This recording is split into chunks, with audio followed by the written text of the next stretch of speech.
বিসমিল্লাহির রহমানির রহিম। আসসালামু আলাইকুম। কেমন আছেন বন্ধুরা? আলহামদুলিল্লাহ আমি ভালো আছি। আশা করি আল্লাহর রহমতে আপনারা সবাই ভালো আছেন। আজকে আরেকটা নতুন ভিডিও নিয়ে আসছি আপনাদের মাঝে। আপনারা কেমন আছেন অবশ্যই কমেন্টস বক্সে জানাবেন। দেশের বাইরে দেশে যারা আমার ভিডিওটা দেখতেছেন সবাইকে অসংখ্য ধন্যবাদ।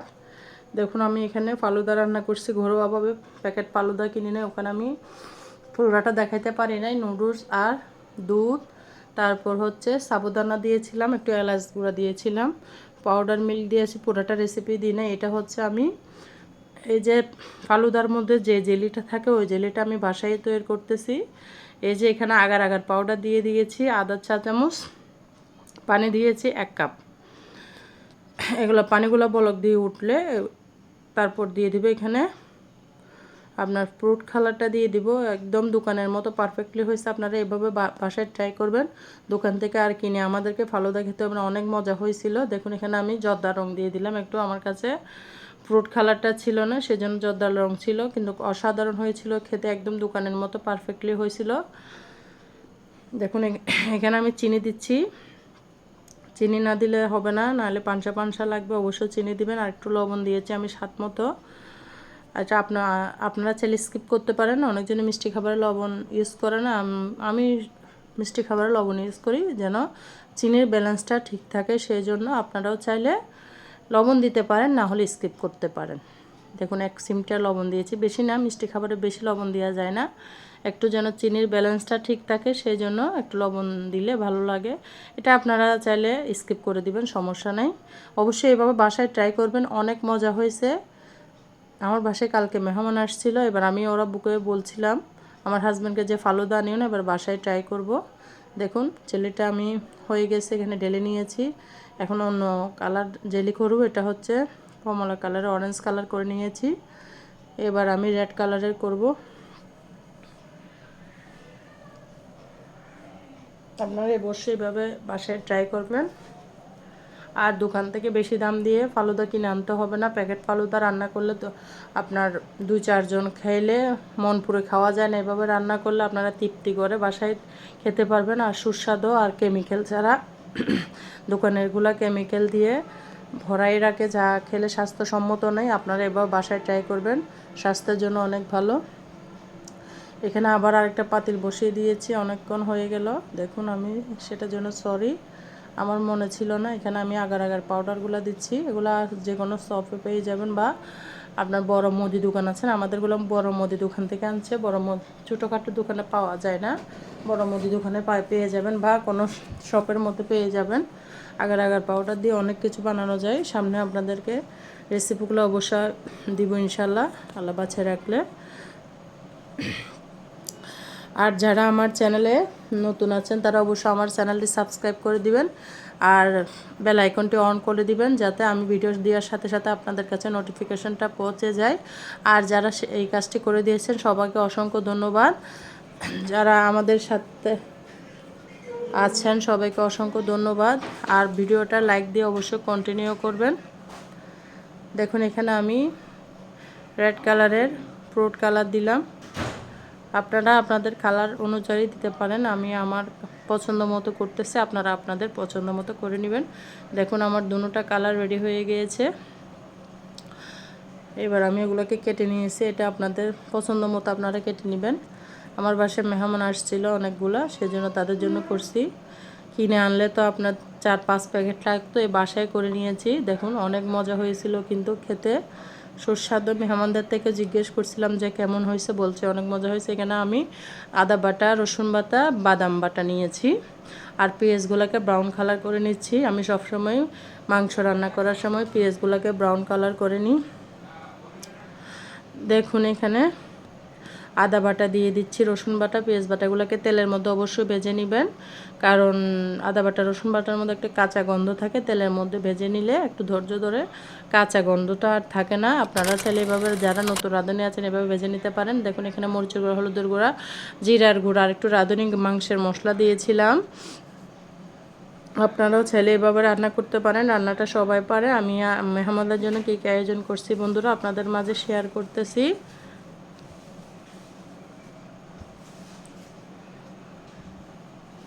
দেখুন আমি এখানে একটু পানি দিয়ে দিচ্ছি। আমি সব সময় মশলাগুলো তেলের মধ্যে কষিয়ে নিয়ে ফেলি। দেখুন আমি এখানে রাঁধুনি মাংসের মশলাগুলো দিচ্ছি। আমি সব মাংসের মধ্যে একটু করে দিই। আমার কাছে রাঁধুনি মাংসের মশলাটা দিলে ভালো লাগে খেতে। যে কোনো মাংসতে আমি দিই, মুরগির মাংস, গরুর মাংস, ছাগলের মাংস, যেটাই রান্না করি আমি একটু সবসময় আমার বাসায় মাংসের মশলাটা আনিয়ে রেখি, আমার কাছে ভালো লাগে। এই যে মেহমানদের জন্য আমি গরুর মাংস রান্না করতেছি। মশলাটা একদম তেল ছেড়ে দিয়েছে, পানি উঠে ছেড়ে শুকিয়ে এবার গরুর মাংসগুলো দিয়ে দিচ্ছি। একদম এটা সলিড মাংস ছিল, রানের মাংস, অনেক মজা হয়েছিল। হাড় আনে নেই, একদম সলিড মাংস নিয়ে আসছিল।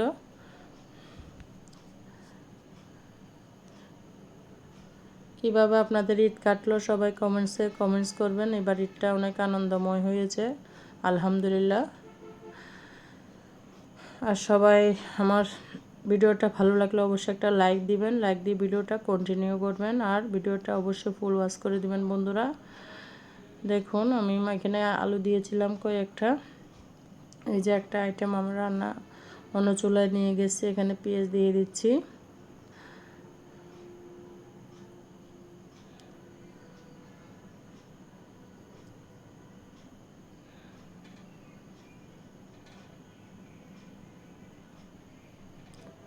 পেঁয়াজগুলো হচ্ছে বড় বড় পেঁয়াজ, কালো, সেই জন্য কালচে হয়ে যায়, এগুলো রঙে কালো। এখানে বাদাম বাটা দিয়ে দিলাম। বাদাম বাটা দিয়ে তরকারি রান্না করলে কিন্তু অনেক মজা হয়। আদা বাটা, রসুন বাটা দিয়ে দিচ্ছি। এখানে আমি মুরগির মাংস রান্না করব। ইউটিউবে কাজ করতে যেয়ে রান্নাবান্না যেন সব ভুলে যাচ্ছে আস্তে আস্তে, সারাক্ষণ ব্যস্ত থাকি। জানি না কেমন হচ্ছে, ভুল হলে ক্ষমার দৃষ্টিতে দেখবেন। আর যদি সুন্দর হয় অবশ্যই একটা লাইক দিয়ে ভিডিওটা কন্টিনিউ করবেন। দেখুন এখানে আমি মরিচের গুঁড়া, হলুদের গুঁড়া নিয়েছি, আর জিরা ধনিয়ার গুঁড়া সব একসাথে, রাঁধুনি মাংসের মশলাও নিয়েছি। আবার তেলের মধ্যে দিয়ে কষিয়ে দিলাম।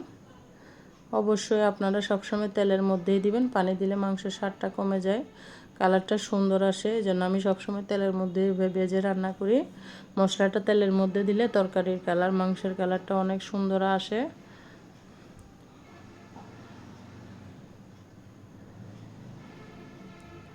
এবার মাংসগুলো আমি ভেজে নেব। মুরগির মাংসটা স্কিপ হয়ে গেছে, সেটার জন্য সরি। দেখুন এটা হচ্ছে আপনার আগের আমার মা নানিরা দেখতাম এভাবে মাংসকে রান্না করে বাসতো, আর এখন তো আধুনিক মাংসকে আগে হলুদ নুন দিয়ে ভেজে নেই।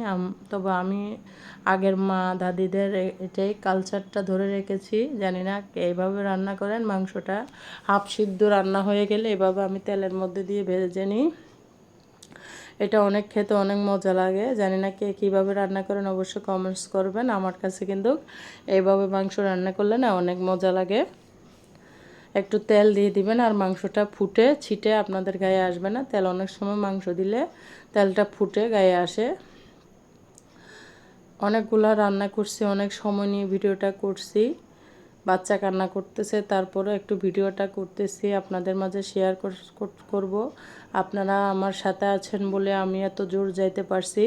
সবাইকে অসংখ্য ধন্যবাদ। পাশে থাকবেন সব সময়, আমি ইনশাল্লাহ সবার পাশে থাকব। দেখুন এখানে মাংসগুলো এবার ঢেলে দিব। আপনারা এইভাবে অবশ্যই ট্রাই করবেন, মাংসগুলো কষিয়ে রান্না করে ভেজে রান্না করবেন, অনেক মজা। আমার মারা নানিরা দেখতাম, চট্টগ্রামের মানুষরা, এক কথায় চট্টগ্রামের মানুষরা এভাবেই রান্না করে। আমি জানি না কোথায় কিভাবে রান্না করে, আমার আম্মাদেরকে দেখলাম এভাবে রান্না করতে।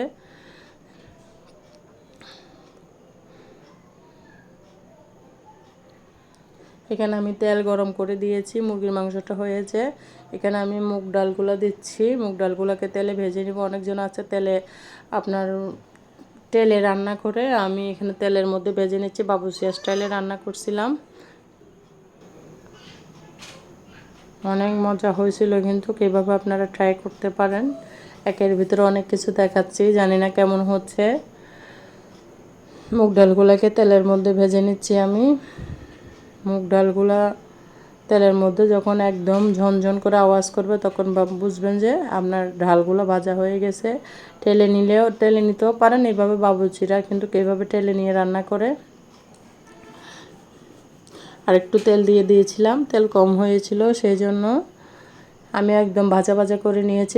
আর এভাবে তেলের মধ্যে ভেজে নিলে কি হয়, কাঁচা গন্ধটা থাকে না, তারপর আপনার কি বলে যে ওই ডালটা আর ভেঙে যায় না, অনেক সময় ডালগুলা একদম ভেঙে যায়। এইভাবে রান্না করলে কিন্তু ডাল একটাও ভাঙবে না, একদম গোটা গোটা থাকবে। মুগ ডালটা খেতে কিন্তু কেমনে অনেক মজা, মাংস দিয়ে বলেন, মাছের মাথা দিয়ে বলেন, যেমনি রান্না করে মুগ ডালটা খেতে অনেক সুস্বাদু। আমার অনেক ফেভারিট, কিন্তু কার কেমন জানি না। ভিডিওটা অনেক বড় হচ্ছে, কিন্তু ধৈর্য দিয়ে ধরে বন্ধুরা একটু দেখবা, অনেক সুন্দর হয়েছে। দেখুন এখানে আমি এবার ডালের জন্য সব মশলা একসাথে দিয়ে দিচ্ছি। এবার মাংসগুলোকে ছোট ছোট করে কেটে নিয়েছিলাম, এই মাংসগুলো আমি এখানে তেলের মধ্যে ভেজে নিচ্ছি। আপনারাও চাইলে এভাবে ভেজে নিতে পারেন, আমি তেলের মধ্যে একদম লাল লাল করে ভেজে নিচ্ছি। এখন না রান্না বান্না করতে আগের মতো অত ভালো লাগে না, আগে অনেক ভালো লাগতো রান্না করতে।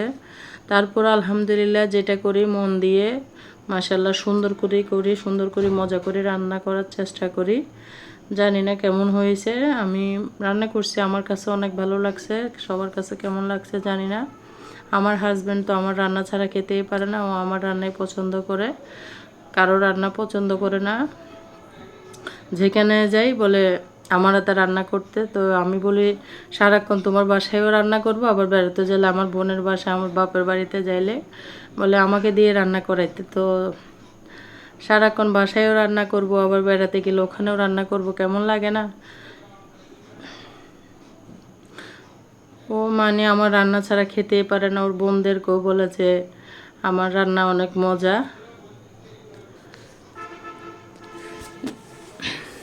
এবার আমি মশলার মধ্যে কষিয়ে নিয়েছি ডালগুলাকে, মশলাটা ভালো মতো কষিয়ে দেখুন এর মধ্যে আমি পানি দিয়ে দিয়েছি। পানিটা না দিলে, কারণ ডালের মধ্যে তো কোনো পানি নেই, ডালটা লেগে যাবে, সেই জন্য পানি দিয়ে দিয়েছি।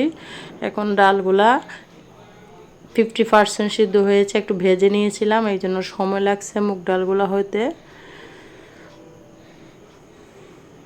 দেখুন অনেক মজা হয়েছিল, কিন্তু দেখতে যেরকম ইয়ামি হয়েছিল, খেত তার থেকেও দ্বিগুণ ইয়ামি হয়েছিল। দেখুন এখনও সিদ্ধ হয় না, এই জন্য আমাকে পানি দিতে হবে। 50% হয়েছিল, কারণ ওগুলো ভেজে নেওয়া হয়েছিল সেই জন্য।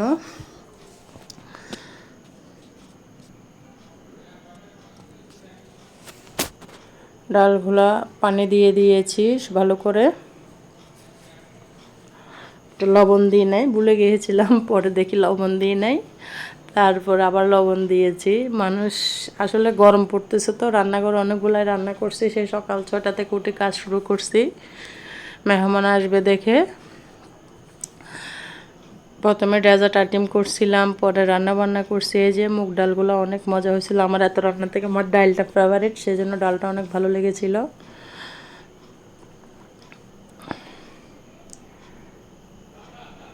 দেখুন গরুটা হচ্ছে ডাল, অনেক মজা হয়েছিল। তারপর এটা হচ্ছে গরুর মাংসের ফাইনাল লুক, কেমন হয়েছে অবশ্যই কমেন্টসে বলে যাবেন।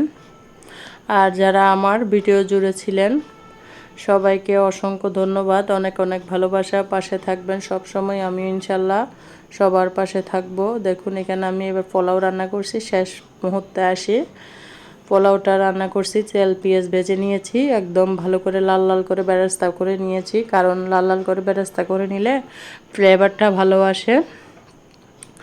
আপনারা কিভাবে রান্না করেন অবশ্যই আমার কমেন্টস বক্সে একটা মন্তব্য করে যাবেন প্লিজ।